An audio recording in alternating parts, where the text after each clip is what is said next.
Hey, Trekkie friends. Just wanted to have a quick word with you before we go into today's episode to tell you to put yourself onto red alert because this episode contains spoilers for the very short trek, A Holiday Party. So, yeah, spoiler alert. If you haven't watched it yet and you don't want spoilers, stop right now, go and watch it, then come back and watch our video. Right, over to our main presentation. Welcome back, Trekkie friends, to the Hailing Frequencies podcast. Whoop, whoop. I am one of your hosts, Stu. And I'm your other host, Alastair. Stu, how's it going? It's going really well. It's an amazing time to be alive. We're getting mummified UFO bodies being presented to Congress in Mexico. It's astounding. It might all be made up shit, but who knows? We will find out one day, no doubt. Wait, do you say mummified bodies being presented to Mexican Congress? It sounds like we could do with an informative podcast to let us know all about that, Stu. Do you have one in mind? There is one. Aliensexplored.com. Thank you. Aliens Explored. That sounds fantastic. Yeah.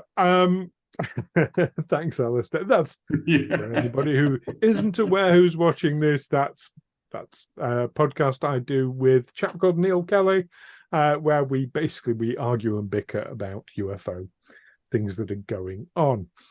It's fun. And terrific listening is too, yeah. But we're here to talk about aliens of another kind here because the very short trek, the second very short trek dropped this week, Holiday Party. Were you excited and looking forward to it, Alastair? Well, I made no secret last week. In fact, really, neither of us did in the end, that we weren't too impressed by the first installment of this mini-series. So I had low expectations going into this one, which probably helped it out in the end. How were you feeling approaching this, Stu?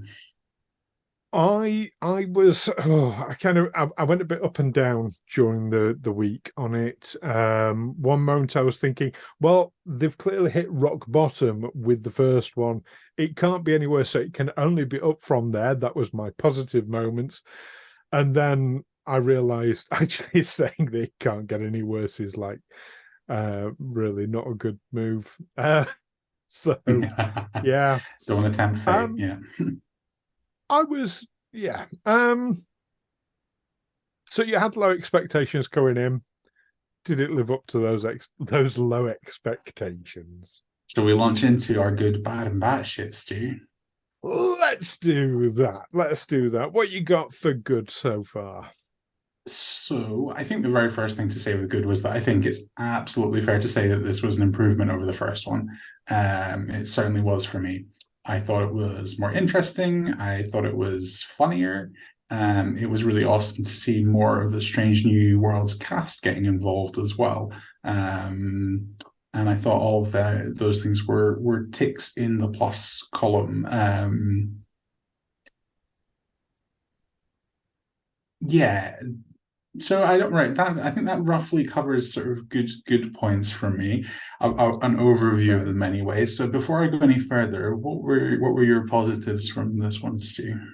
Well, I've got one sort of standout good element for it, and three, I'll say honourable mentions. One of those honourable mentions, like yourself, I felt it wasn't tone deaf like Skinny Cat was, so that was a positive. The animation and sound design, I mean, that is the same for Skinny Cat. I thought the animation and sound design are absolutely on point, and I feel it's worthy of mention, even though that could have gone in last week's, but there we are. The other honourable mention really made me laugh out loud was Spork. And anybody who's into slash fiction, I know normally the celebrity couple name is Spurk, but I have heard it referred to as Spork before, Sport. Spock and Right. Kirk. So, Good getting point. a Spork in there, that tickled my funny bone. But my overall good element was the silliness of it. It felt, the humor felt pitched at the right level for a non-canonical um fun piece. I I felt think it was the great. one, yeah, I was just going to say, I think the one thing that really sort of ties in with what you're saying here that struck me was that I think that if you are an Adult Swim and College Humor, wasn't it, that we realized that some of the team we worked on this had worked on as well. If you are a fan of those, this is probably a real treat. If you're if you're a Star Trek fan as well, if you're in that crossover audience, I can actually see, particularly this one and probably the last one to a much bigger extent than it was for us. These, this series being something that you would really enjoy if you fell into that group. And I think this week's made that even clearer to me, and that I kind of agree with what you're saying, that it was funnier, um, and yet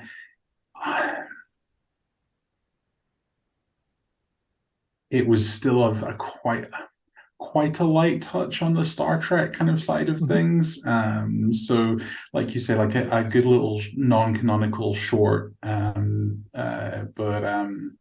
But yeah, really sort of it gave me an appreciation watching this. That, hold on a second, like if I came from a background of enjoying this guy's previous work, I'm sure I would be finding this a much deeper appreciation in this than I am at the moment. So yeah, it was Yes, interesting.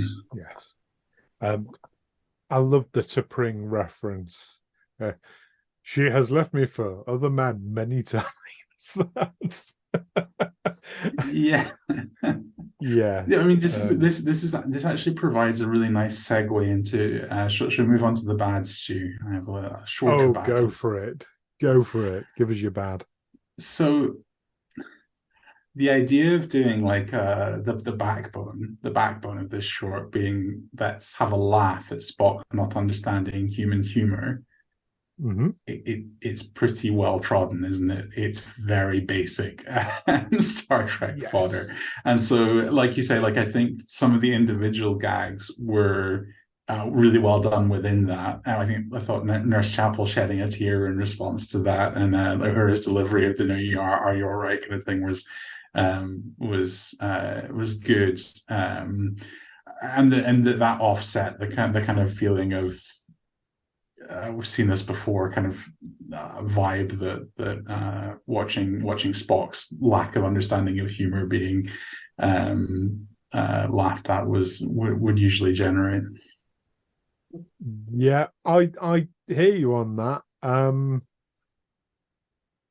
It is a well-trodden road. There's no two ways, and yeah, it certainly wasn't deep, and it wasn't trying to be clever.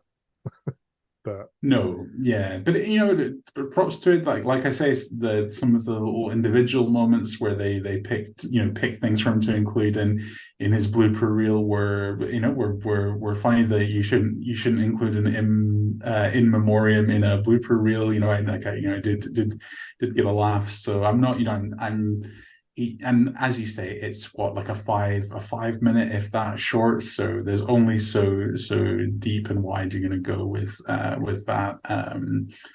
One thing that I did feel was strange was that I was trying to sort of check myself as to whether this is because we've not seen Hammer on screen since his demise in Strange New Worlds. I felt that Hammer seemed out of character for basically the whole short. I yeah, I hear what you're saying there.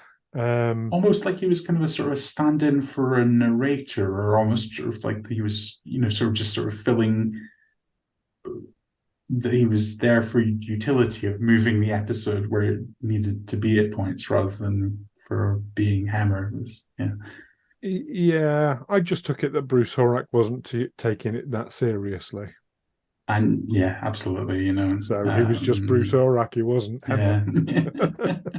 I'm Especially sure that some I people need a drink line. I'm sure some people prefer that to him being a dancing, singing Klingon anyway, so there'll be some fans who see it as an improvement, Absolutely, absolutely. Any honourable mentions for the bad? I feel like our batshit category these last couple of weeks is filling up with just kind of horrendous body horror, but the half transported guy on the pad with his guts hanging out was definitely a bit of a mad moment, and something that Is that in obviously your we bad common or your batshit? my batshit column Your definitely. I don't think it was batshit. Shall I give bad. you my bad? Oh, sorry, Stu. I'm racing ahead No, here. no, You no go worries, no worries. go for your Ironically, bad. I've got the exact same moment in the batshit. Nice. Okay, so we can compare notes on that in a second. But yeah, tell me what you thought was bad Absolutely. about this one first. So the bad for me, the standout worst crime that they could have committed in this. Saru, I love Doug Jones. Great seeing Saru in there. But why was he in a 32nd century costume on board the ship at the Battle of the Binary Mm, Stars? Hmm, hmm, hmm. you got them there, Do they not Stu. know Got them their there. audience? Yeah. um, and a couple of other things like niggled me a little bit. I'm gonna edit that in case captions alters that word. Good idea. Couple of Something that things bothered you. irritated me. Yeah, it irritated me a little bit. Where was the captain? This was supposed to have been a Federation Day celebration. The captain should have been there, at least like in in in picture form, if not, having any lines. I'm not a fan of toilet humor, so the whole "oh no, I've got diarrhea" and he farts, and I mean that didn't appeal to me personally, but I appreciate it does a lot of people. Um, but yeah, so that didn't. But the 6,000 dead, is that supposed to have been from the one ship, the Edison? I mean, very good question again, Stu, right? Because that number's not right at all, I presume. Absolutely not, unless it was Yeah. the entire 6,000 dead from the Battle of the Binary Stars. But 100, like 150 people, that's a big old ship in this era. So 600 dead on the ship. It's the flagship, so 600 dead maybe, but not 6,000 dead from one ship. Yeah, but those were irritants more than And you know anything. what? I feel like both of us from like quite fairly different angles have sort of grouched at this one on terms that are maybe not fair really to complain about a 5 minute animated non-canonical short, if that makes sense. Like I feel like there's probably a lot of a lot of people who would just be like, "Oh, the wrong uniform. Hammer's not quite himself." Just sort of let it go. It's a 5 minute short. There's there's something to laugh at there, and move on with it. So whilst I understand both our gripes, I also sympathise with the let's not ask for too much from very short I treks. Absolutely, and I can move on very swiftly from those things. I think overall it was it was a positive rather than a negative, but room for improvement. You know, Absolutely, absolutely, and I would still say that if yeah, most importantly, it very clearly both of these aim to be very funny, and I would say that neither of them have had me kind of rolling in my seat or laughing with my sides splitting kind of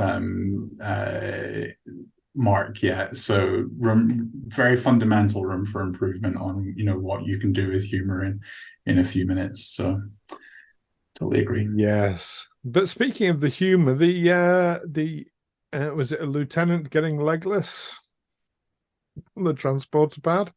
Yes. Yeah.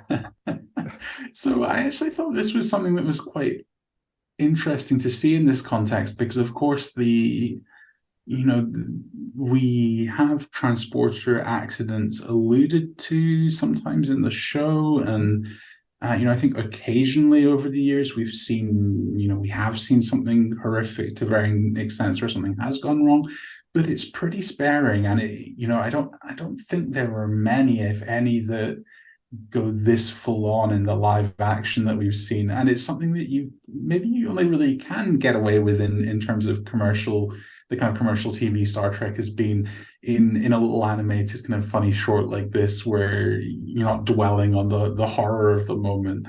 And I thought that was, yeah, it was something that you would almost have expected to see in Star Trek by now in a more serious context. And it was interesting to get it in a humorous context in this episode.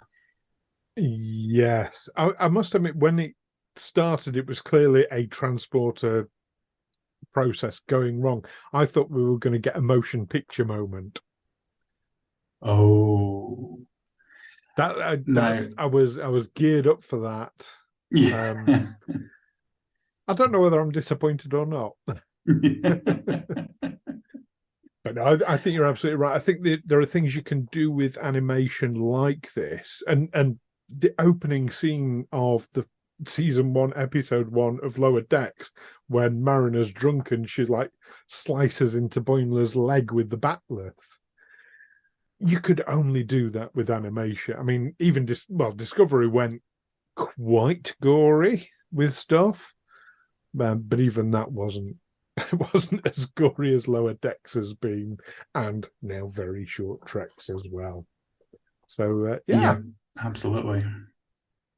overall, does it get a thumbs up from you, or Like just I feel like just on this one, which is a massive improvement over last week. So props to it it. is? It is. I'm less nervous about next week's now. Yes. In fact, I would say that I've pivoted from being nervous to being very hopeful that I might yet find myself kind of in stitches at one of these. I'm very excited for Ethan Phillips as one. So yeah, fingers crossed. Going to be interesting. And of course, well, the other side of that, they do go bad, good, bad, good, bad, good, usually with episodes. So, I mean, why they're deliberately writing bad episodes, I don't know. But yeah, that is the tradition. Well, we'll be here next week looking at the next very short trek and giving you our good, bad, and batshit opinions. No, hang on, our opinions are good. They're just good. But our opinions on the good, the bad, and the batshit for the next very short trek. And of course, we've got another video coming out very, very soon with the latest Lower Decks episode as well. So make sure you subscribe to the channel, hit that like button, hit that notification icon so that you don't miss any of these videos. In the meantime, peace and long life. Live long and prosper.